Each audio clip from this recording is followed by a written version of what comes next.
Assalamualaikum warahmatullahi wabarakatuh.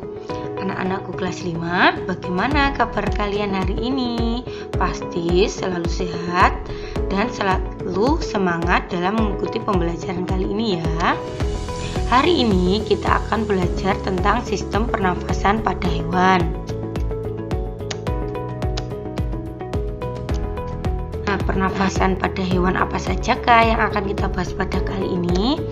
Ada cacing tanah, ada serangga, ada ikan, amfibi, reptil, aves, dan mamalia. Cacing bernafas melalui permukaan kulit. Kulit cacing selalu basah dan berlendir untuk memudahkan penyerapan oksigen dari udara. Oleh karena itu, cacing menyukai tempat lembab untuk menjaga supaya kulit tubuhnya selalu basah dan berlendir. Di bawah permukaan kulit cacing yang tipis terdapat pembuluh udara.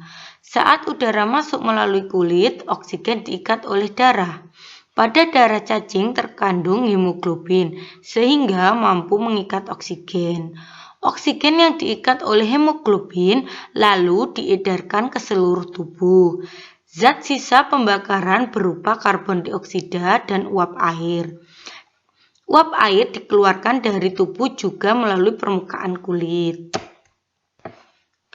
Serangga. Hewan serangga meliputi lebah, belalang, semut, kupu-kupu, dan capung. Alat pernafasan serangga berupa trakea, yaitu sistem tabung yang memiliki banyak percabangan di dalam tubuh. Percabangan trakea disebut trakeola. Trakeola mengedarkan oksigen langsung ke semua sel tubuh dan organ serta menyerap karbon dioksida dari dalam tubuh untuk dibuang. Udara memasuki trakea melalui pori-pori kecil di permukaan tubuh serangga yang disebut spirakel. Selanjutnya, udara beredar melalui pembuluh udara kecil. Sel-sel tubuh mengambil oksigen langsung dari pembuluh udara kecil itu. Karbon dioksida dari sel akan mengalir ke trakeola lalu dibuang melalui lubang spirakel. Nah, ini hewan apa? Ikan. Ikan bernafas menggunakan insang atau organ khusus mirip saringan. Nah, bagaimana proses pernafasan pada ikan? Proses pernafasan ikan terjadi dengan cara menutupnya mulut bergantian dengan membuka dan menutupnya insang. Proses pernafasan ikan terdiri dari dua tahapan, yaitu inspirasi dan ekspirasi. Inspirasi terjadi saat mulut ikan membuka dan tutup insang menutup, sehingga air masuk ke dalam rongga mulut. Ekspirasi terjadi saat mulut dan tutup insang membuka, sehingga air mengalir keluar dan terjadi pertukaran gas. Nah, inilah gambar pernafasan inspirasi dan ekspirasi. Hewan amfibi. Hewan amfibi adalah hewan yang dapat hidup di darat dan di air. Contohnya adalah katak. Saat masih berupa kecebong, katak hidup dalam air panas dan bernafas menggunakan insang.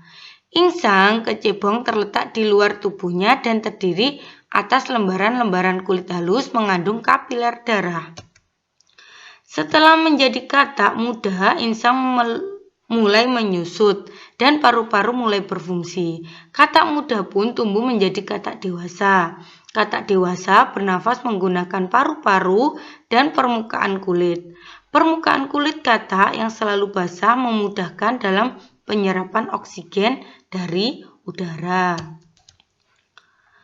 Reptil. Nah, reptil contohnya ular, buaya, kura-kura, dan kadal.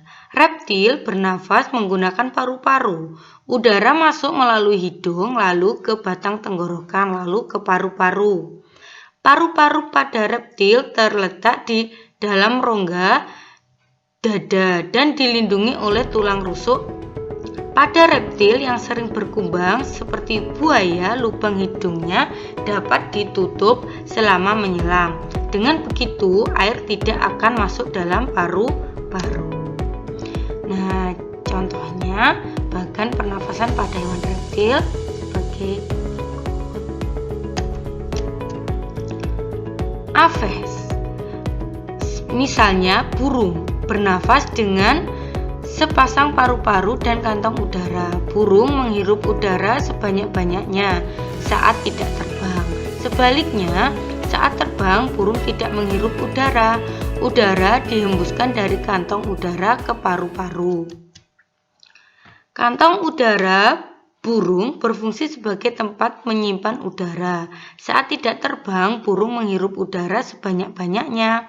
Udara yang dihirup untuk kemudian disimpan dalam kantong udara. Saat terbang, burung tidak menghirup udara melainkan mengambil kantong udara. Mamalia adalah jenis hewan yang menyusui anaknya. Ada dua jenis mamalia, yaitu mamalia darat dan mamalia air. Mamalia darat contohnya kuda, sapi, kerbau, kambing, jerapah, dan masih banyak lagi. Mamalia air contohnya lumba-lumba, paus. Mamalia bernafas menggunakan paru-paru. Alat pernafasan mamalia darat terdiri atas hidung, pangkal tenggorokan, batang tenggorok, dan paru-paru. Mamalia air hidungnya dilengkapi dengan katup. Saat mamalia tersebut menyelam, katup akan menutup. Sebaliknya, saat mamalia tersebut muncul ke permukaan air, katup akan terbuka. Saat itulah mamalia air tersebut akan menghirup oksigen serta mengeluarkan karbon dioksida dan uap air. Nah, begitulah anak-anakku penjelasan tentang sistem pernafasan pada hewan. Semoga dapat membantu kalian dalam menyelesaikan tugas yang akan diberikan Bu Oki. Terima kasih. Wassalamualaikum warahmatullahi wabarakatuh.